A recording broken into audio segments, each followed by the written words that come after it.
Alright, what's going on, guys? Welcome back to another video, and today I'll be doing my part 2 of my top 50 coasters, so my top 25.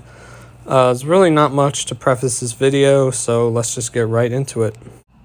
Alright, so starting off this part 2 and starting off my top 25 is Excalibur at Funtown, Splashtown, USA. Now, this was my first CCI, and I really didn't know what to expect going in.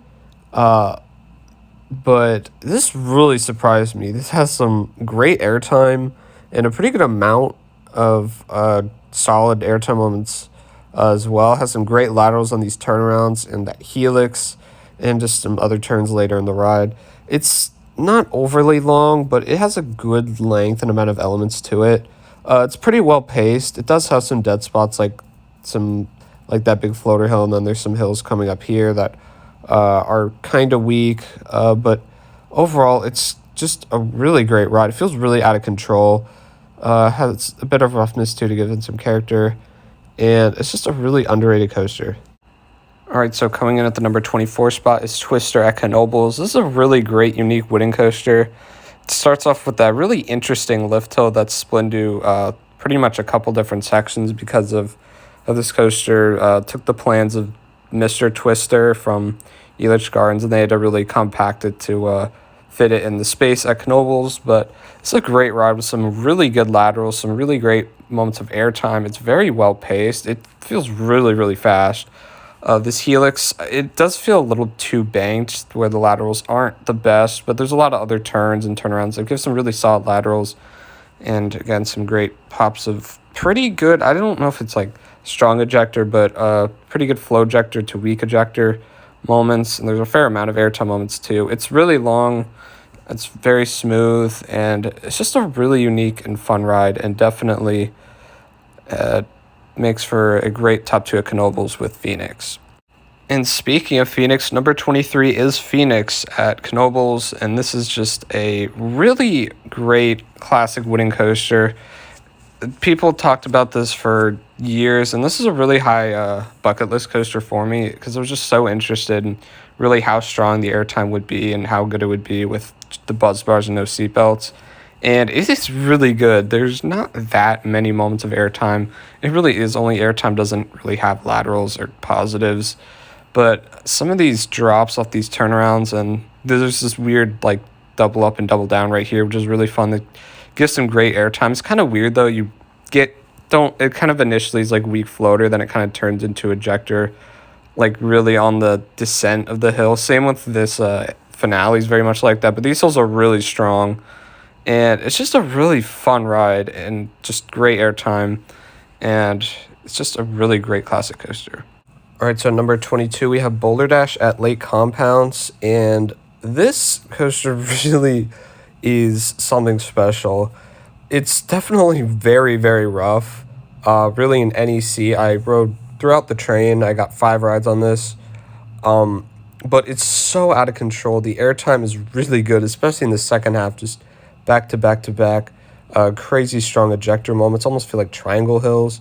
You even have some good moments in the first half. However, the first half definitely is more about laterals and just that sheer sense of speed flying through the trees, because the second half really isn't through the trees, but the first half does go through them. And then this turnaround gives some really great laterals. It's a really, really long ride also.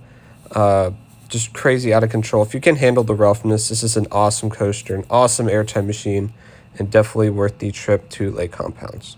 All right, so coming at number 21 is my favorite GCI, Thunderhead. Now, yes, it's controversial. I do like this quite a bit more than Mystic Timbers, just because I thought this coaster just had better forces. Thunderhead is a really awesome, relentless ride. It has some great variety in its layout and elements. It has tons of sustained airtime moments, quick pops of airtime, just bank turns with airtime.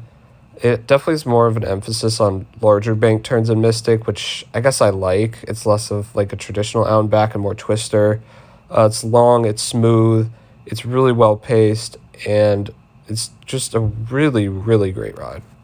All right, so coming at the number 20 spot is Top Thrill Dragster. Now, yes, I do enjoy this a decent amount better than King Ka. I don't know, it's just more enjoyable. The launch was better to me. The Top hat felt like it had more airtime. The drop was better because the trim on Cos Drop feels like it just makes it less whippy.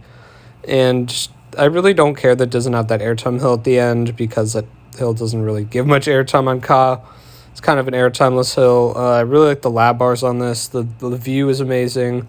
And it's just overall a better experience for me than Ka. All right, so coming in at number 19 is Storm Runner at Hersheypark. Now, I got the chance to re-ride this. I got 2 rides on this last October after not riding it for like 4 years. And this is a really great ride. It has an insanely intense launch with some great kick. I love those hydraulic launches. Some awesome airtime on the top hat, and there's a pretty good airtime going to the brake run too. It has some really great inversions. The flying snake dive is really whippy and great. The heartline roll has some good hang time. See, with the Cobra loop, there's that really snappy bank turn later in the ride. Has some just great positives, airtime, laterals, great inversions. Has a really fun layout for an accelerator. Pretty short, but definitely packs a ton into that, about 30 seconds or so. Right, so at number 18, we have my favorite B&M Hypercoaster, Diamondback at Kings Island. Now, there's just something about this coaster that truly makes it stand out from the other B&M Hypers. It has some of the longest sustained moments of floater airtime in these 2 big camelbacks. You got to see for like 6 seconds or so, probably. It's insane. You have a great first drop, too, with those staggered trains, just makes it better. For some reason, it's awesome. You have some other good hills, like even this trimmed hill's really good. The trim didn't hit too hard for me, and the ending hills are pretty good as well as the mid-course drop, and has some pretty good positives too, like the valleys between those big camelbacks, and you have some decent turns, like the turnaround, the upward helix into the mid-course, and it's just got a great layout. It's really smooth. I don't see how people says it has a rattle. It really doesn't. The Splashtown's awesome. It's just a really well-rounded coaster, and definitely is a reason why this is my favorite B&M Hyper. All right, so just ahead of Diamondback at number 17, we have Orion in the same park. Now, this is my favorite coaster at Kings Island, but there's actually been some times I was debating putting Diamondback over this. I think Diamondback's the most fun coaster at the park, but I think Orion just is better and had better forces. This is a really great Giga. It has some phenomenal pacing, a really great drop. It had some great sustained floater, and there's some good even ejector moments like that speed hill and those pops into the brake run. This trimmed hill's really, really good. That big stangle dive type thing doesn't do a whole lot, but it's pretty fun. The big turnaround gets some nice floater into it and some great positives coming out of it. Get some great positives on this helix. It's really smooth, of course, to be in Giga. Not overly long, but honestly, I really don't think it's much of an issue, and it's just a really great coaster. All right, so coming at the number 16 spot is Fury 325 at Carowinds, the other B&M Giga coaster I've ridden, and I actually did prefer Orion a little bit for a few days after the second day, my second day at Kings Island when I rode it. However, I did end up switching back to preferring Fury because I think overall this coaster felt like it had a bit more of a complete layout. I really like the entrance interaction. The treble clef is awesome. Those high-speed turns in the first half are really great. I do prefer Orion's drop, but Fury's later airtime hills are about equal with the airtime on Orion. But it has a longer layout. It's not as well paced. There are some aspects I like about Orion more, but I think Fury is just a little bit of a better coaster to me, but both are really great. All right, so coming number 15 is Alpengeist at Busch Gardens, Williamsburg. Now, this did used to be my favorite B&M invert. However, I did get some weaker rides on it this year, and I heard from some other people it wasn't running as well. Not overly intense, and it was pretty shaky, and it actually did give me a bit of a headache. But when it's running well, like in 2020 and 2021, this is a phenomenal ride. It has some amazing sustained positives, a great sense of speed, some amazing whip. Like this Cobra is absolutely insane. All the inversions are awesome. The drop is phenomenal. It feels like an older 90s version of Banshee, where it has that amazing sense of speed and sustained positives, but adds in some great whip. The 0-0 and corkscrew, I saw the vertical loop and Illman are pretty fun. There's a bit of theming, which is pretty cool. It's a really long ride, and it's just a really great B&M invert, and definitely one of the best ones out there. All right, so number 14 is Afterburn at Carowinds. Now, this is just a phenomenal B&M invert. It is crazy intense. It's really rapid fire. It's very well paced. All the inversions are amazing. The vertical loop and implement are solid. 0-0 is pretty good. The Batwing, I definitely like a fair bit more than Montu's. It just was more intense and whippy. And the tunnel with the mist, or when the mist is on, is pretty cool. The corkscrew is absolutely insane. Even this hill gets some nice floater. It's just a really great intense invert, really smooth. Theming's pretty cool, and it is my favorite coaster at Carowinds. All right, so coming at number 13 is Kumba at Busch Gardens, Tampa, and a lot of people that have ridden this in recent years say it's not running as well. However, when I rode this in 2017, this was an absolutely phenomenal B&M looper. It's crazy intense, and a bunch of the inversions are just super whippy and awesome. It's really well paced. It's super smooth too. The co-roll is awesome. The 0-0 is one of my favorites. Corkscrews are solid. Loop gets a pretty good hang time. The drop really doesn't do a whole lot, but it keeps its pace pretty well even through the second half. It doesn't slow down a whole lot like a lot of other floorlesses and B&M loopers do. The final helix is really intense. All these little trenches, and there's this tunnel later in the ride, which is pretty cool. And it's just a really great ride, and definitely my current favorite at the park. All right, so number 12, we have Twisted Cyclone Six Flags Over Georgia. Now, despite being the weakest RMC hybrid that I've done, this is a really great coaster. It has some super strong airtime. This wave turn is awesome. The inversion gets some nice hang time. Doesn't really have much in terms of positives, and it is a really short ride, but it's well paced, really powerful, packs quite a punch into a very small footprint, and it's just a really great hybrid. All right, so number 11, we have Pantheon at Busch Gardens, Williamsburg. Now, I was a bit disappointed by this coaster. There are a fair amount of elements that didn't really have a ton of force, or just didn't really pop a lot for me. But the elements that are good are really, really good. You have the two launches. First one gives a nice kick, and then you have the second and third. The swing launches with that airtime hill, which is absolutely crazy strong ejector and really forceful in terms of positives also. You have the spike, which gives some great floater. The top hat gives some great ejector, and the drop is awesome and really lasts a while. You have that really intense turn by the water, which is really cool. The outer bank is definitely an interesting element, definitely more about laterals and airtime. The way it kind of forces your body sideways is pretty insane. After that, there isn't too much to it. There is a stall, which is okay. I definitely prefer 0G winder, though. But in the front, these elements are definitely better. In the back, the snaps and that wave turn don't do too much, but it's overall a pretty fun ride and definitely the best in the park. All right, so number 10, we have Magnum XL200 at Cedar Point. Now, this is a phenomenal aero hyper. This has some just absolutely insane airtime. The hills in the first half are pretty solid, but the second half is just insane with those crazy back-to-back-to-back-to-back triangle hills. I got a ride in the Magic Seat, which is row 3 this year, and it truly lives up to the hype. It takes the back row ride, which I had only done the back before, way up to the next level. It's just insane. That turnaround gets amazing laterals too. The drop is awesome. The views on this are stunning of Lake Erie, and the water parks is really just gorgeous. It has so much character to it. It's just an amazing ride and one of the best classic coasters out there. All right, so coming at the number 9 spot's Maverick at Cedar Point. Now, I got a couple rides on this during my last trip this past July, and this is definitely better than I remembered in 2018. The first half was definitely a lot more intense than I remember, and some of the elements popped more, like the inversions were better. Even just the turns in the first half were more intense. The drop is awesome. The snaps are really, really whippy. There's actually a great pop of airtime going into the second launch. The second launch was more forceful than I remembered, and there's some other great airtime moments throughout. The turn out of the second launch is absolutely insane. Same with the turn coming off the big trimmed hill, which actually does give some decent airtime that big hill, even with the trim. The stangle dives are insane. The second half is definitely still as good as I remember. The second half is definitely better than the first half.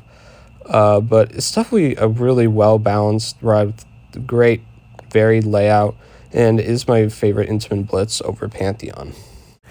All right, so coming in number 8 is Wicked Cyclone at Six Flags New England. Now, I haven't ridden this since July of 2019. However, I remember this being a really great RMC. I did move this down below another hybrid that'll be coming up in a few spots, Twisted Timbers.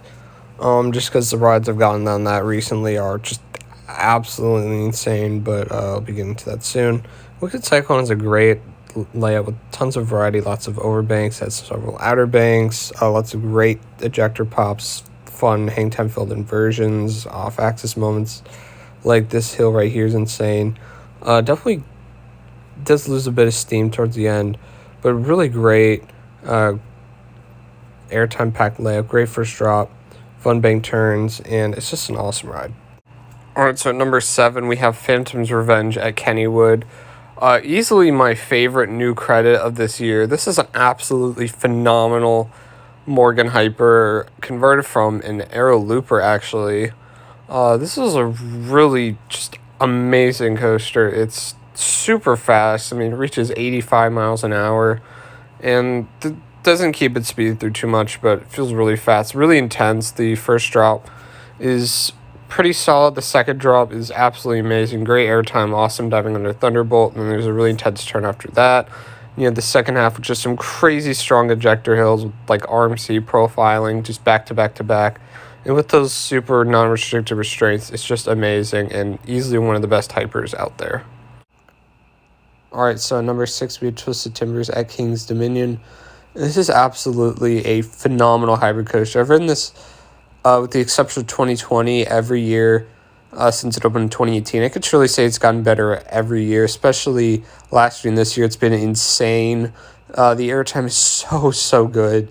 These triple countbacks are incredible. Same with the trick track double up and all those other pops and the speed hills. There's just so many great airtime moments too. You have 3 great hang time filled inversions with the barrel down drop, which is really fun. The cutback and the 0G roll. You some great laterals on this outer bank. Doesn't have much in terms of pauses, but for airtime, it's just phenomenal. It's super long, smooth, really well paced, and it's just a fantastic ride. All right, so starting off the top 5, we have El Toro at Six Flags Great Adventure. Now, like Wicked Cyclone, this is another coaster I haven't ridden since the summer of 2019. However, this was just a phenomenal wooden coaster. The 4 crazy good ejector moments with the drop, the 2 countbacks, and the rolling Thunder Hill are absolutely phenomenal. This is my second favorite drop out of any coaster I've experienced. It has some decent floater moments too in the middle section, some great pauses and the turnaround, the twister section at the end, but the airtime on this is just so good. It's absolutely relentless and it's really well paced. It doesn't feel like a short ride also, and it's super smooth. It's just amazing, and for a wooden coaster, really doesn't get much better than this. All right, so coming in at the number 4 spot is Skyrush at Hersheypark. Easily one of the most just absolutely intense, crazy coasters on the planet. This is just such an amazing hyper. The airtime is so unbelievably strong. That first drop is downright terrifying. Still my favorite drop of any coaster. The first turn is just so insane. You get whipped into it so hard. All the turns are crazy intense. You have that awesome stangle dive. This twisted hill is amazing. The wing seats and the openness of the restraints and the trains just really add to the insane forces of this coaster. The ending does die down a bit, but honestly, it's not a huge deal, and it's just a phenomenal coaster and easily the best in Pennsylvania. All right, so at number 3, we have Intimidator 305 at King's Dominion. Now, even after tons of rides on this, it's still an absolute beast every single time. It is so intense, easily the most intense coaster I've ridden. That first turn is just absolutely insane, and every turn on this is just so crazy intense and so fast. The snaps are absolutely ridiculous. There's some great airtime also. The drop gives some really solid ejector. You have that big sustained hill, and these hills later in the ride are actually pretty good. For me, on a lot of my rides, it doesn't trim a ton, so you actually still have a fair amount of steam heading into the ending on the ride, and it's really well paced, so intense, so snappy, so fast, and just an incredible ride, and definitely my favorite Giga Coaster. All right, so coming at the number 2 spot is probably one of the most unique coasters I've ridden. This is Lightning Rod at Dollywood, my current favorite wooden coaster. I haven't ridden this as a full hybrid, or mostly hybrid that it is now. However, when I rode this in 2020, when it was all wood, this was just an absolutely insane coaster. The launch is really, really fun on it. The airtime is so unbelievably good. Probably the strongest airtime out of any coaster. The twists and shouts are insane. The wave turn is phenomenal. The quad down is just incredible. You have that final half loop turnaround, which gives some great positives and airtime. There's actually some pretty good positives throughout and along a lot of those turns and valleys. It's just so well paced, so incredibly fast. The terrain aspect is just phenomenal, and what's not to love about it? It's just so good. And coming in at the number 1 spot is Steel Vengeance. Now, yes, this went up all the way from number 5 to right here, because I got some re-rides on this past July, and I remembered how much of just an amazing creation this thing is.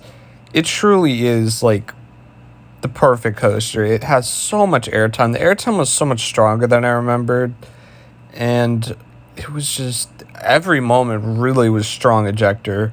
It has some great laterals, some awesome inversions, plenty of great sideways airtime moments, sustained airtime moments, quick pops of airtime.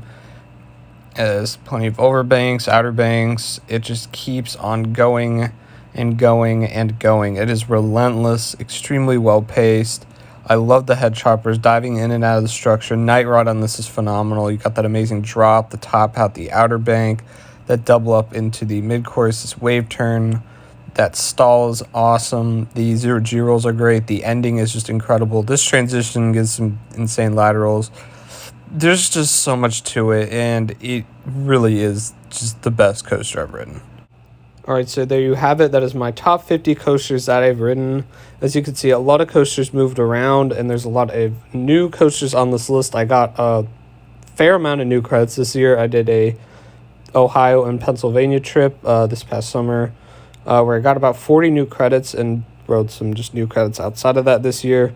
So I've ridden a lot more coasters, so that's why I decided to do a top 50 this year instead of a top 25 like I did about a year and a half ago, just because there's a lot more coasters I've ridden. But there you have it. That is my top 50. Make sure to like this video, subscribe to the channel. Hopefully I'll have more coaster content coming soon, and I will see you guys later. Bye.